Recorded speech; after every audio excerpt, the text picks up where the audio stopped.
Eu quero, nesses últimos instantes do nosso congresso, fazer aqui uma reflexão sobre tudo o que a gente ouviu na tarde desse sábado e tentar para a gente, talvez, trazer aí um sentimento de conclusão e de aplicação, de tentar entender como se dá esse nosso relacionamento em relação ao mundo que nós vivemos e qual é a resposta que um cristão deve ter, não só para a sua vida, mas ao lidar com essas coisas que a gente chama de coisas externas. Todas as palestras que foram feitas aqui, eu acho que agregam muito nisso que a gente vai falar. O Bruno falou da questão afetiva, da questão dos sentimentos, de como nós nos utilizamos do sentimentalismo, daquilo que eu sinto para poder interpretar as coisas à minha volta, para poder lidar com a realidade, onde o meu sentimento é mais importante do que a realidade, do que as coisas objetivas que são palpáveis. A Vanédia falou aqui de uma coisa muito importante, que é a questão da dicotomia, que o Wanderson também falou na primeira palestra, se referindo à dicotomia que a gente faz entre o que é científico e o que é teológico, do que é espiritual, como se fossem coisas contrastantes. E a grande verdade é que a gente tem essa tendência pecaminosa de olhar coisas visíveis, coisas palpáveis e atribuir a elas o problema, como uma espécie de transferência de culpa ou de projeção para a gente se livrar daquilo que é nossa responsabilidade e que a Bíblia chama de natureza pecaminosa. O pastor André falou uma coisa muito importante sobre a questão da hermenêutica, de como estudar a Bíblia, de que muitas vezes a gente vai até a Bíblia e a gente não busca entender o que a Bíblia tem a nos dizer sobre os temas bíblicos. E aí qual que vai ser a minha interpretação? Às vezes eu vou utilizar o óculos do cientificismo, às vezes eu vou usar o óculos do sentimentalismo, às vezes eu vou usar o óculos de definir que isso aqui é secular, isso aqui é espiritual, através de uma filosofia platônica. A questão é que nós temos várias formas de olhar para as coisas bíblicas, para os termos bíblicos e dar a nossa interpretação, ao invés de buscarmos o significado, o sentido real daquilo. Quando a gente vai até Romanos capítulo 12, a Vanédia citou esse verso, o primeiro verso, né? Portanto, rogo-vos, irmãos, pelas misericórdias divinas, que apresenteis o vosso corpo como sacrifício vivo, santo e agradável a Deus, que é o vosso culto racional. E aí o verso 2, que é um verso muito conhecido, ele diz: e não vos conformeis com este século. Ou algumas versões vão trazer: não vos conformeis com este mundo, mas transformai-vos pela renovação da vossa mente, para que sejais capazes de entender qual é a boa, perfeita e agradável vontade de Deus. E a gente vai até esse verso e a gente lê ali: não vos conformeis com este mundo. Ou seja, Paulo está falando para a gente tomar cuidado com o secularismo, com o mundanismo. E aí eu pego as minhas lentes atuais, modernas, pós-modernas, sentimentais, dicotômicas, chame do que você preferir. E às vezes o pregador ele vai ter a tendência de pegar esse verso e aplicar isso para aquilo que ele quiser chamar de mundanismo. E geralmente o que a gente chama de mundanismo são as coisas estéticas, objetos, a parte visível. Então esta calça jeans na igreja é secularismo. Oi, o mundo está entrando na igreja. Olha, o coral cantou aqui, o rapaz tocou um contrabaixo, uma guitarra, esse estilo de música é mundano. A gente chama tudo quanto é coisa de tipo de coisa de mundanismo. Mas a gente já parou para olhar para a Bíblia e se perguntar: o que a Bíblia chama de mundanismo? Qual que é a definição que a Bíblia dá para mundo? Você vai ver essa expressão mundo em vários versos da Bíblia. Lá no Evangelho de João, Jesus fala assim: olha, o meu reino não é deste mundo. Pai, os meus filhos não são do mundo como eu também não sou. Nós estamos no mundo, mas não somos do mundo. E aí você vai para as cartas pastorais e você vê Paulo, por exemplo, falando lá em Efésios capítulo 2, verso 1, olha, vocês estavam mortos na sua condição de pecadores, nos seus pecados e delitos, nas quais vocês habitavam debaixo do governo do príncipe deste mundo, o príncipe da potestade do ar, que opera no espírito daqueles que vivem em desobediência. Pedro vai falar que nós somos peregrinos e forasteiros nesse mundo. Tiago vai falar: olha, a verdadeira religião ela tem que se privar para não ser contaminada com o mundo. E ele chega a dizer lá no capítulo 4, olha, aquele que é amigo do mundo é inimigo de Deus. O que a Bíblia chama de mundo? Bem, às vezes a Bíblia vai se referir a mundo como simplesmente este planeta azul de água que nós habitamos. Essa esfera, né, que a gente chama de planeta Terra. Às vezes a Bíblia vai falar assim, por exemplo, quando ela diz, porque Deus amou o mundo de tal maneira. Claro que Deus não amou, né, uma massa disforme, Ele amou pessoas. Mas existem vários momentos onde ela vai se referir a mundo para falar de uma espécie de filosofia, de pensamento dominante. É o que especialmente Paulo trata em Efésios capítulo 2. Ele fala de um espírito que habita ou que toma conta da mente daqueles que vivem em desobediência. E ele diz que esse efeito, esse estilo de vida, esse pensamento, ele vem através daquele que ele chama de príncipe do ar. O que ele quer dizer com Satanás ser o príncipe do ar? Será que Satanás reina sobre o oxigênio? Satanás é o rei do oxigênio. Se você respirar, você é de Satanás. Claro que não. Paulo está falando que existe na atmosfera, e essa atmosfera, esse sentimento que os alemães vão chamar de Zeitgeist, ou de espírito da época, é uma filosofia que ela permeia toda a história do ser humano desde o pecado no Éden. João ele vai definir esse sentimento ao tratar do mundanismo, quando lá em 1 João, na sua primeira carta, no capítulo 2, versos 15 a 17, ele vai dizer o seguinte: olha, não amem o mundo, nem o que há no mundo. Se alguém amar o mundo, o amor do Pai não está nele. E aí ele vai dizer o seguinte, definindo o mundanismo, ele diz, porque tudo o que há no mundo, quantas coisas que há no mundo? Tudo o que há no mundo, e agora ele vai definir em 3 questões o que é esse todo que existe no mundo: a concupiscência da carne, a concupiscência dos olhos e a soberba da vida. Concupiscência é uma paixão, um desejo desenfreado por alguma coisa, seja algo carnal, para o meu próprio desejo, seja para algo que eu visualizo, concupiscência dos olhos, aquilo que eu cobiço para mim. E a soberba, que é uma palavra para definir orgulho.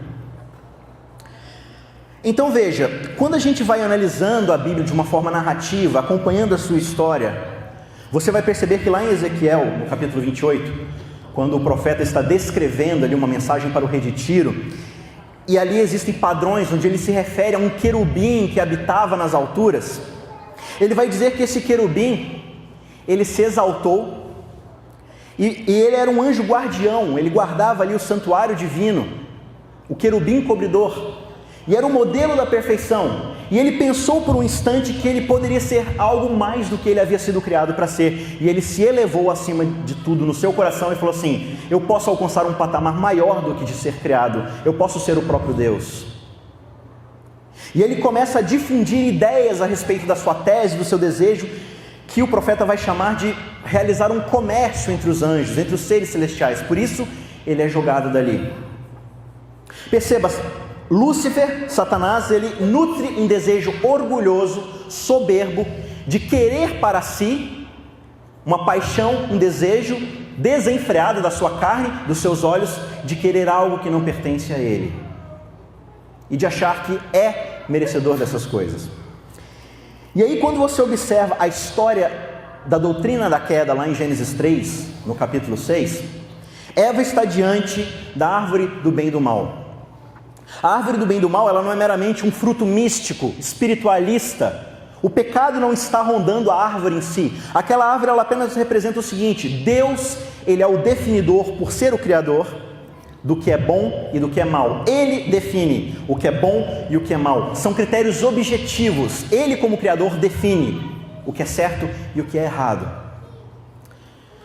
E aí, o verso 6 vai dizer: vendo a mulher que a árvore era boa e agradável para o apetite, isso lhe desperta a concupiscência da carne. E o texto vai dizer que ela olha e ela vê que é agradável aos olhos, despertando ali a concupiscência dos seus olhos. E o texto vai ainda dizer que ela observa e vê naquela árvore algo digno de lhe dar conhecimento. Qual conhecimento? Ela vai ficar mais inteligente? Não. Ela vê ali a oportunidade de obter o conhecimento que só Deus possui, Qual conhecimento é esse? A definição do que é bom e do que é mal. Então, ela sente o orgulho de pensar: eu posso ser como Deus, conhecedora do bem e do mal. E nesse espírito de egoísmo, de cobiça de algo que não é dela e de orgulho, ela come do fruto, dá ao seu marido, e aí nós temos o momento da queda. E essa história ela vai se desenvolver no resto das páginas da Bíblia, e você vai observando esse padrão, porque ao comer do fruto, o que Adão e Eva buscavam era autonomia. Eles se achavam tão orgulhosos que eles achavam que poderiam ser autônomos, ser alguém sem a necessidade de um ser criador. Autonomia vem de duas palavras, auto e nomos. Auto quer dizer para si próprio ou por si mesmo, e nomos quer dizer lei, lei para si próprios. Quando eles comem do fruto, eles estão desejando ser lei para eles mesmos. Nós e nosso sentimento, nossos critérios serão os critérios para se medir o que é certo e o que é errado. Lembra que o Bruno falou na palestra dele? Não são mais critérios objetivos e fora de mim mesmo, é o que eu sinto. O problema é que quando você tem 7, 8 bilhões de seres humanos, cada um com seus próprios sentimentos, e cada um desses sentimentos querendo definir o certo e errado, vai dar confusão. E aí a gente chega na história do dilúvio, por exemplo, e após o dilúvio, Deus chama a descendência de Noé e fala: Noé, eu prometo para vocês que eu salvarei vocês independente do que acontecer daqui para frente. Como sinal disso, eu coloco um arco-íris no céu, para lembrar que eu salvo vocês. E aí o ser humano, no capítulo seguinte, constrói um monumento chamado Torre de Babel, para dizer: vamos construir uma torre para que o nosso nome seja lembrado. Deus não precisa interferir. Nós somos capazes, por conta própria, de garantirmos a nossa salvação. Nós somos seres autônomos. Nós temos brio, nós temos orgulho. Nós vamos levantar o nosso próprio monumento à nossa própria salvação. Babel é simplesmente a palavra hebraica para Babilônia, um nome caldeu. E é em Babilônia que você vai observar o comportamento de um monarca, que no capítulo 4 chega na varanda, no capítulo 4 de Daniel, chega na varanda da sacada do seu quarto e fala: não é esta a grande Babilônia que eu construí, para a grandeza do meu nome e para a glória da minha majestade? Esse rei que se acha no direito de ser adorado como divindade, no capítulo 3, que acha que não é suficiente ser um ser humano criado à imagem de Deus, mas ele tem que ser o próprio Deus, na ambição e na cobiça de se tornar Deus, ele deixa de ser humano e se torna uma besta. Almejando a posição de Deus, ele perde aquilo que Deus já havia conferido a ele. Babilônia se torna o grande ícone na Bíblia do que é o mundo, o mundanismo. E você percebe que existe um padrão dominante nessa narrativa. É o padrão do orgulho e da autonomia, de querer se colocar a si próprio como critério. Independência de Deus, moralidade autônoma. E aí a gente chega no Evangelho. Claro, eu estou passando bem rápido aqui, a gente poderia visitar várias histórias, vários momentos da Bíblia, mas o mais importante é que Cristo, ele tem sucesso onde Adão falhou, onde a descendência de Noé falhou, a descendência de Abraão, a família de Moisés e tudo mais. Ao iniciar seu ministério, Jesus é batizado e ele vai imediatamente para o deserto para ser tentado. Lá em Lucas capítulo 4, você vai perceber que a primeira tentação de Jesus é: se tu és o Filho de Deus, usa o teu poder, usa a tua habilidade para saciar um desejo egoísta da concupiscência da tua carne, para saciar o teu próprio egoísta, o teu próprio apetite. Usa o teu poder de Filho de Deus para transformar essas pedras em pão, para viver para si mesmo. E Jesus fala: eu não vivo só de pão. A minha comida e a minha bebida, Jesus vai falar, é fazer a vontade do meu Pai que está nos céus. É disso que eu me alimento. Eu não busco autonomia, eu estou aqui para servir ao meu Pai. Eu não estou aqui para satisfazer os desejos do meu próprio apetite, da minha própria concupiscência, da minha carne. Eu não estou aqui para ser egoísta. O diabo então leva Jesus a um cume de um monte muito alto e mostra para ele todos os reinos do mundo. Tudo aquilo que os olhos de Jesus podem ver, esperando despertar em Cristo a concupiscência dos seus olhos. Olha, Jesus, tudo isso aqui que você vê vai ser seu, se você se ajoelhar e me adorar. Agora veja, o preço que Satanás oferece é muito alto. É, mais uma vez, aceitar o orgulho de Satanás e coroá-lo como uma divindade a ser adorada. E Jesus, mais uma vez, ele diz: olha, só a Deus adorarás e só a Ele prestarás culto. Eu não vou ceder à concupiscência dos meus olhos. E eu não estou aqui para buscar um caminho mais fácil, mais rápido de autopreservação, onde eu troco o sacrifício que eu vou precisar realizar para conquistar os reinos desse mundo, por um caminho fácil de comprometimento da glória que é somente de Deus. Satanás então leva Jesus ao templo, ao alto do templo, e fala: Jesus, lança-te daqui para baixo, como está escrito: aos anjos dará ordem a teu respeito para que te livrem, para que te guardem, e eles vão te impedir que você caia lá no chão e se machuque. E perceba que o templo era o lugar mais movimentado daquela época. Todas as pessoas da cidade passavam em frente ao templo. Se Jesus se jogasse dali e anjos o salvassem, todas as pessoas iam olhar para ele e falar assim: nossa, ele só pode ser Deus ou Filho de Deus, veja o que aconteceu. Então ele seria reconhecido como Deus. Mas ele responde a Satanás com um outro verso: não porás à prova o Senhor teu Deus. Perceba que Satanás tem a audácia de utilizar-se das próprias escrituras. Por isso que a palestra que o pastor deu, o pastor André, é muito importante. Não basta ler o texto bíblico, não basta eu vir até aqui esse púlpito e abrir o texto bíblico, se eu vou falar uma coisa que vem do meu sentimentalismo, do meu coração. Não existe nada mais satânico do que ir abrir a Bíblia para ensinar os meus próprios interesses, para pregar o que eu acho, o que eu sinto. Existem critérios para se entender a palavra de Deus. Todo o resto é engano. É por isso que, assim como Cristo, nós precisamos ter comprometimento e relacionamento com Deus através da sua palavra, para ser capaz de entender que muitas vezes uma interpretação bíblica vai se chocar gravemente com uma outra. E aí, com qual que eu fico?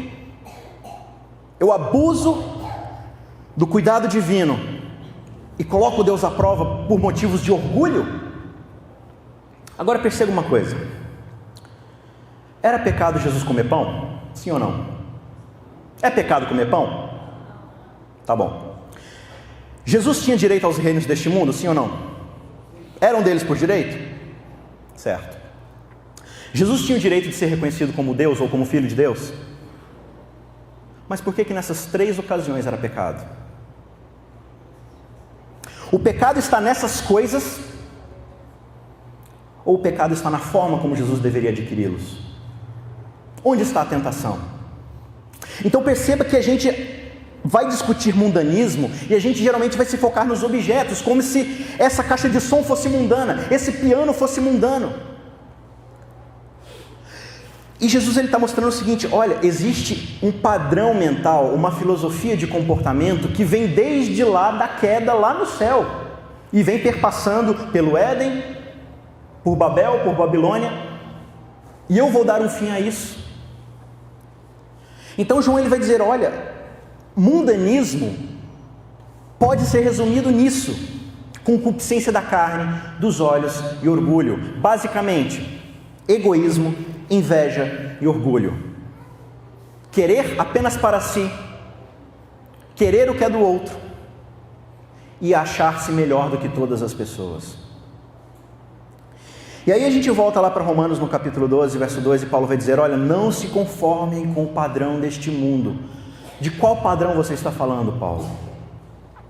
Se você vai até o capítulo 1, você vai perceber que Paulo está desenvolvendo uma tese.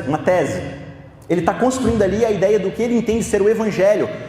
E a gente precisa entender que Paulo está endereçando um problema que está acontecendo na igreja de Roma. Qual que é esse problema?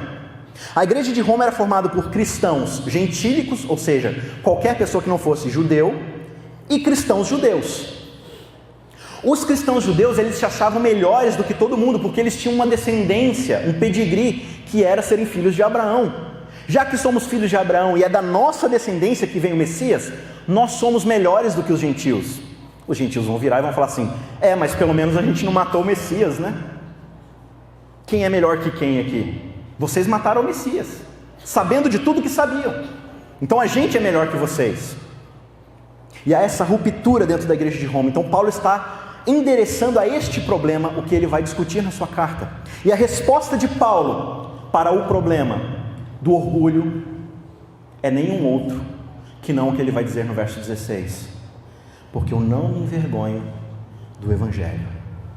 Porque o Evangelho é o poder de Deus para a salvação. Primeiro do judeu, claro, mas também para o gentil. Porque a justiça de Deus se manifesta através da fé. De fé em fé. Como está escrito, o justo viverá pela fé. Veja, ele vai dizer, é de fé em fé. Então, começa pela fé e termina pela fé. Não é eu preciso de fé para que Deus perdoe minhas transgressões passadas, mas daqui para frente sou eu que cuido de mim mesmo. Não, é do início ao fim. Ele vai dizer lá em Filipenses, aquele que começou a boa obra em vocês, há de terminá-la. É tudo pela fé. Só que Paulo vai dizer, gente, se é pela fé, pela graça sois salvos mediante a fé, e isso não vem de vós, é dom de Deus. Não por obras, para que ninguém tenha motivo de orgulho. Porque o que está quebrando vocês no meio e rachando a igreja é o orgulho. É justamente esse pensamento mundano de se achar melhor do que os outros. E por se achar melhor do que os outros, querer um patamar e o favor divino. Só que o favor divino, ele é imerecido. E aí no verso 24 e 26, Paulo vai explicar o seguinte, que o ser humano, desde a queda, ele se achou melhor do que Deus. E ele abandonou a glória divina, a imagem de Deus, e começou a adorar ídolos, coisas criadas, abandonou o Criador e trocou pelas coisas. E aí Paulo vai dizer que essas pessoas, achando-se sábias, tornaram-se tolas, e se lhes obscureceu o pensamento, e foram entregues à sua própria loucura. E aí ele vai explicar que por causa dessa loucura, por causa de se entregarem aos seus próprios desejos, achando que os seus sentimentos são fonte de referência para qualquer coisa, Paulo vai dizer que o castigo de Deus para essas pessoas foi lhes dar o direito de fazer aquilo que elas bem queriam fazer. Você quer ser autônomo? Você quer fazer sua própria vontade? Pois faça. E aí o que vai acontecer? Paulo vai dizer, as mulheres começaram a trocar os meios naturais de relacionamento, os homens se inflamaram de paixões uns pelos outros, e começaram uma promiscuidade sexual no meio dos seus cultos idólatras e serviços de templos pagãos, no meio de todas essas orgias, dando vazão aos seus sentimentos. Veja, Bruno, eu acho que essa questão da revolução afetiva não começou ontem. Isso é um problema que começa no Éden. É que agora a gente tem um nome para isso, mas a coisa começa lá, com uma árvore, com um fruto. O que eu sinto é mais importante do que o que Deus disse. E aí Paulo vai dizer o seguinte, quando a gente escuta essas coisas, não, realmente, os caras se entregaram às suas paixões e seduções e tudo mais, realmente essa coisa da promiscuidade sexual e gênero e toda essa questão aí, isso é pecado, isso é errado, isso é abominável. E o texto diz mesmo, a ira de Deus se acendeu no céu contra toda abominação. E a gente olha para esse tipo de pecado e fala assim, não, o pecado da homossexualidade é um pecado muito grave, é abominável, Deus se ira contra essas coisas mesmo. Só que aí você chega no verso 28 do capítulo 1, e Paulo começa a dizer o seguinte, por causa dessas coisas, por causa de terem pervertido a verdade de Deus em mentira, Deus os entregou, e ele diz, a uma forma de pensar reprovável. Olha o que Paulo está construindo aqui para a gente chegar lá no capítulo 2. Deus os entregou uma forma de pensar reprovável. Qual forma de pensar é essa? Pensar a partir do seu próprio entendimento, do seu próprio coração, que ele já disse que está obscurecido pelo pecado. E aí ele vai dizer uma coisa interessante, porque veja, ele falou que a ira de Deus se acende contra o pecado e deu 2 exemplos de imoralidade sexual, que a gente repudia, porque é pecado mesmo. Mas aí no verso 28 ele vai dizer, neste modo de pensar reprovável, eles se tornaram invejosos, orgulhosos, fofoqueiros, amantes do mal e ausentes de misericórdia. Ele dá uma lista de muitas outras coisas, homicidas, caluniadores e tal. Mas existe um padrão aqui. Paulo está falando que a ira de Deus se acende, mas não é só contra a promiscuidade sexual. Ela se acende de igual forma contra o orgulho, contra a inveja, contra a falta de misericórdia e empatia para com o próximo. porque tudo isso reflete uma forma de se pensar que é a forma oposta a Deus. Quer ver uma coisa, um exemplo? A gente até acha que fofoca é errado, mas não é tão errado assim. É tipo errado furar sinal vermelho. É errado, mas a gente nem pede perdão para essas coisas, né? Orgulho é uma coisa feia, mas não é tão feia assim, né? Todo mundo tem uma pontinha de orgulho. Não. Paulo está falando assim, a ira de Deus se acende contra esse tipo de pensamento. Porque, por exemplo, se você for lá no Sermão do Monte, Jesus vai dizer assim, bem-aventurados os pacificadores, porque serão chamados de quê? Filhos de Deus. Logo, um filho de Deus é aquele que representa o seu pai, levando paz onde existe discórdia. Portanto, pessoas que pacificam relacionamentos são filhos de Deus. Logo, qual é o contrário de ser filho de Deus? Criar discórdia, caluniar as pessoas, falar mal por trás delas, criar dissensões. É por isso que a ira de Deus se acende, porque Ele vê na sua imagem a distorção do pecado causando esse tipo de coisa.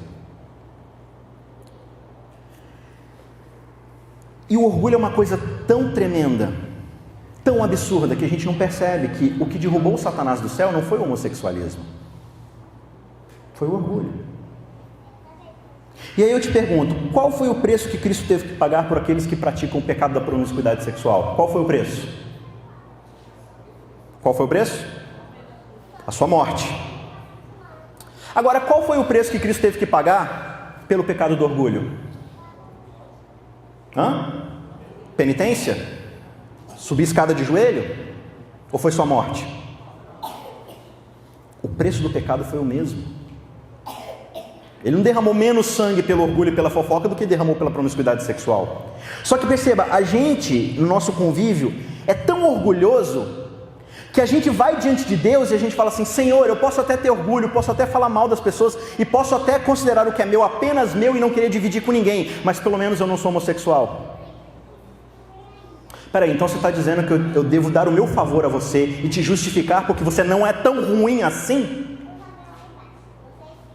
É esse o seu critério? Senhor, eu mereço ser salvo porque eu não sou Hitler. Daí? Na minha igreja a gente ensina que é pecado matar. Nossa, sua igreja é boa mesmo, né? Pecado matar. Então veja, Paulo está construindo uma ideia de que existe algo além do que se observa externamente. Existe uma forma de pensar que nos leva a essas outras coisas.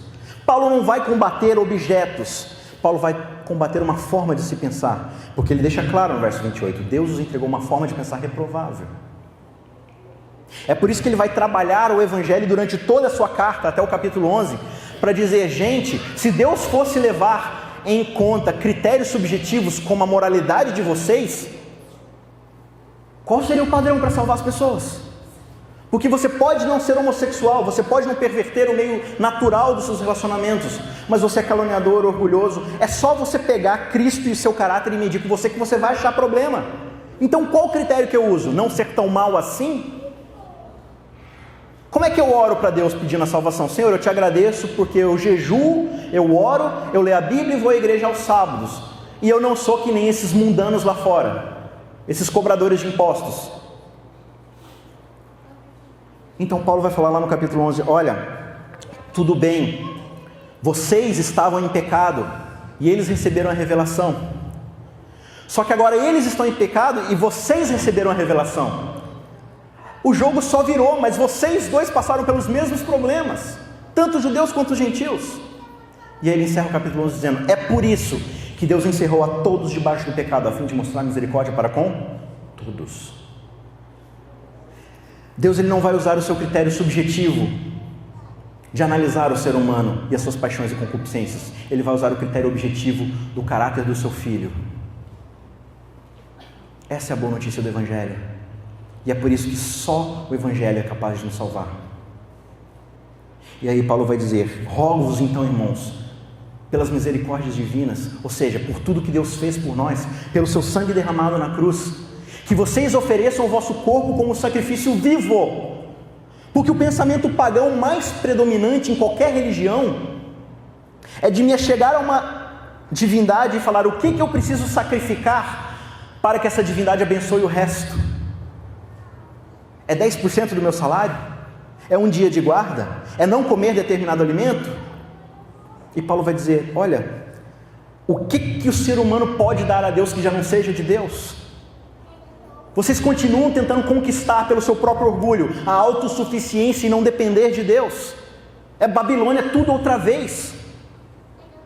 É por isso que Deus considera todo mundo debaixo da condenação do pecado. E ele termina o capítulo 11 dizendo, porque por ele, por meio dele e para ele são todas as coisas, a ele toda a glória eternamente. Amém. A vacina contra o orgulho é entender que tudo vem de Deus, e Deus tem a soberania sobre todas as coisas. E é justamente por não reconhecer isso que o ser humano entra no pecado e carece tanto do Evangelho, porque todos pecaram e destituídos estão da glória de Deus. Só que ele vai dizer, graças a Deus por Cristo Jesus. Então ofereçam-se como sacrifício vivo, ou seja, não é para você sacrificar uma parte e chamar essa parte de vida espiritual esperando que Deus abençoe o resto que você chama de secular. É somente quando eu entendo que 100% da minha vida pertence a Deus, que eu sou capaz de entregar a Ele 100% da minha vida. E se 100% da minha vida pertence a Ele, não há motivo de vanglória e de orgulho da minha parte, porque é tudo dele. É por isso que ele vai falar, o único culto que faz sentido diante de Deus é o culto onde eu reconheço que sem Ele eu não sou nada. Então eu me ofereço completamente, integralmente no seu altar. E aí ele conclui dizendo, não se conformem com o padrão deste mundo. Qual mundo, Paulo? O mundo onde todos acham que sem Deus são capazes de sobreviver e que possuem mérito suficiente para ter salvação. É o mundo do orgulho, da cobiça e da inveja. É o mundo do egoísmo. É o mundo dessa forma de pensar reprovável, onde eu acho que eu sou melhor que os outros, onde eu acho que eu tenho algum critério ao meu favor na hora de receber a salvação. Isso é Babilônia. Méritos próprios. Não se conforme com os pensamentos desse mundo, mas transformai-vos pela renovação da vossa mente. João vai dizer, lá no capítulo 2, no verso 17, 1 João, o mundo e sua concupiscência, seus desejos e seu orgulho passam, mas aquele que faz a vontade de Deus permanece para sempre. Então é só eu fazer a vontade de Deus? O problema é que a gente está entregue a uma forma de pensar reprovável, de critérios subjetivos, humanistas, egocêntricos, onde a gente acha que a vontade de Deus é aquilo que eu já gosto de fazer mesmo. Então a música que eu já gosto é a música que Deus gosta, o resto é mundano. A roupa que eu já visto é a música que Deus aceita, é a roupa que Deus aceita. Quem se veste diferente de mim é mundano. Eu sei a vontade de Deus, coincidentemente é a mesma que a minha. Paulo vai falar, a única forma de você entender qual é a boa, perfeita e agradável vontade de Deus é mediante a transformação da nossa mente. Porque veja, o que a gente chama de conversão muitas vezes é simplesmente uma mudança de comportamento externo. Eu troco a minha roupa, eu abro mão de certos alimentos, eu paro de ir a certos lugares, julgando essas coisas mundanas, e passo a frequentar o meu culto, a minha igreja, mas continuo egocêntrico, orgulhoso, não tenho misericórdia para com os outros, falo mal das pessoas pelas costas, mas todo mundo olha para mim porque eu não uso brinco e não como carne de porco, as pessoas falam, olha, ele se converteu. Paulo fala, a única conversão real é uma conversão de cosmovisão. Você precisa ter uma mudança na forma como você enxerga a realidade. Porque a forma como você enxerga a realidade é a forma do príncipe do poder da potestade do ar. É autopreservação, orgulho, egoísmo e inveja. Tá bom, Paulo, mas qual é o jeito verdadeiro de pensar? Ele vai dizer lá no capítulo 2 de Filipenses, nada façam por partidarismo ou vanglória. Pelo contrário, cada um olhe para o outro e considere o outro superior a si mesmo. Por quê? Por que esse é o critério? Por causa do Evangelho. O que é o Evangelho? Porque Deus amou o mundo de tal maneira que olhou para seres pecadores que viraram as costas para Ele e se entregou a si mesmo como sacrifício. Deu seu próprio Filho. Então não façam nada por motivos egoístas. mesmo que sejam coisas espirituais. Pelo contrário, considere o outro superior a você. Tenham em vocês o mesmo sentimento que houve em Cristo Jesus. Qual sentimento, Paulo? Embora sendo Deus, não achou que ser Deus era algo a que devia apegar-se ou que devia vangloriar-se. Gente, tem algo que você pode usar para se gloriar maior do que ser Deus? Pois Cristo achou que ser Deus não era algo que ele devia ostentar. Pelo contrário, esvaziando-se a si mesmo. Olha esse verbo. Esvaziando-se a si mesmo, assumiu forma humana. O Criador assume forma de criatura. E tendo existindo em forma humana, foi fiel até a morte, e morte de cruz. Eu não me envergonho do Evangelho, porque ele é o poder de Deus para a salvação. O Evangelho faz uma autópsia no meu cadáver putrefato e me mostra o quanto eu estou distante desse Cristo. Porque é muito fácil eu me comparar com quem está ao meu lado. É muito fácil eu, no conforto do meu ar-condicionado, no banco da minha igreja, sábado de manhã, falar assim: Deus, olha como eu sou maravilhoso, não estou lá fora. Poderia estar matando, poderia estar roubando, poderia estar traficando, mas eu estou aqui cantando e orando. Eu sou melhor, né? Então, não. Quando eu me comparo com Jesus Cristo, à luz do Evangelho, o Evangelho me mostra o quão desesperado eu sou de um agente externo que age em meu favor. É então que Cristo diz: são os meus critérios que te salvam, é o meu caráter, é o meu sangue, é o meu sacrifício. E é esse apelo que Paulo faz. Transformem-se pela renovação da vossa mente, através do Evangelho. É o que Paulo vai falar lá em 1 Coríntios capítulo 2. Quando eu recebo o Espírito Santo na minha vida, eu sou transformado de uma forma tão radical, na minha forma de ver e de pensar, que Paulo vai dizer o seguinte: nem olhos viram, nem ouvidos ouviram, e jamais chegou à compreensão humana as coisas que Deus prepara para aqueles que o amam. Ele não está falando do céu, ele está falando de uma vida transformada pelo Espírito.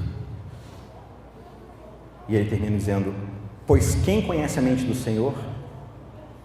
Mas ele diz: nós temos a mente de Cristo. Mas quem tem a mente de Cristo? Quem foi transformado pelo Evangelho através do Espírito de Deus. E aí a gente pode enxergar através desse mundo de pecado o que de fato é o mundanismo. E atacar o mundanismo onde ele está, no cerne do nosso coração e das nossas mentes. E de entender que eu posso mudar a estética e continuar com o mesmo coração, mas quando o Espírito transforma meu coração, tudo que está em desacordo com a vontade de Deus cai no efeito de dominó. Mesmo que isso demore o efeito de uma vida inteira. Mas é só o Evangelho que é capaz de operar a transformação da nossa cosmovisão. Que o Espírito de Deus te ajude nesse processo.